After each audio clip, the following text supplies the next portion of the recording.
I've been putting this one off.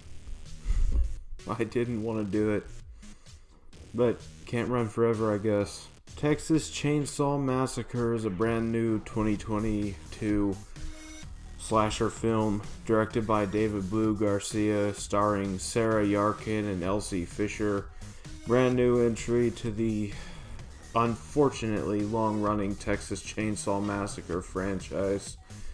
I didn't really have much expectations for this movie, but I still went in with an open mind, and let's just go ahead and talk about it. Starting off with the good, there are a few things I like in this movie. First of all, Leatherface is absolutely badass in this movie. It's an old man take on Leatherface, much like the new Halloween movies are an old man take on Michael Myers. We will definitely get to the similarities between this and the new Halloween movies, but as for now, Leatherface is really great in this movie. It's probably actually top 3 Leatherface performances in my opinion. I just really like how they did Leatherface. He's angry, he's brutal, he's out for blood, like he always is, and he's got some really cool kills in this movie. Not some of the greatest horror movie kills ever made, mind you, but still very enjoyable kills, very fun carnage candy, especially the bus massacre.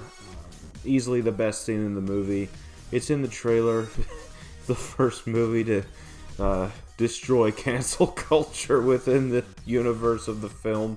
Which brings me to the next positive for this movie, and that is the story. I don't mind the story to this movie. It's nothing great to write home about, but it sure beats the hell out of some of the entries in this franchise, and for that I thank it.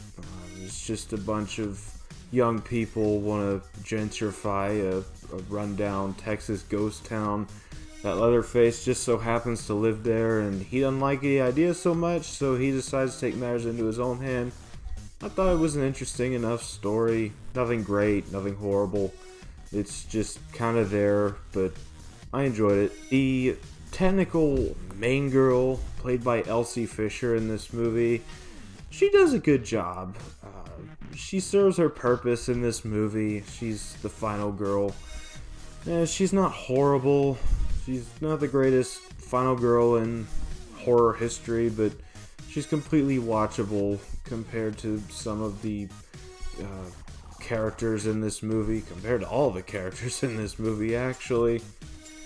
And unfortunately, that's about it for the good. Let's move on to the bad. And starting off this section, I just didn't care about a single character in this movie. Even Elsie Fisher, who did a good job, I just didn't care about her. She's supposed to be a survivor of a school shooting, but me telling you that is giving that whole plot line more attention than the movie gave it. I don't know why they decided to have a quick little flash to it and then just never mention it again whatsoever. It was kind of weird, but whatever. Her sister, played by Sarah Yarkin, also, I did not like her whatsoever. So when the ending happens, I just did not care. Then you got the returning character, Sally Hardesty, from the first movie. It was a different actress, because unfortunately the actress who portrayed her in the original movie passed away. But they passed this character off as the Laurie Strode of the Texas Chainsaw Massacre franchise, when she's really not. She's just the lucky soul who happened to escape at the end of the first movie.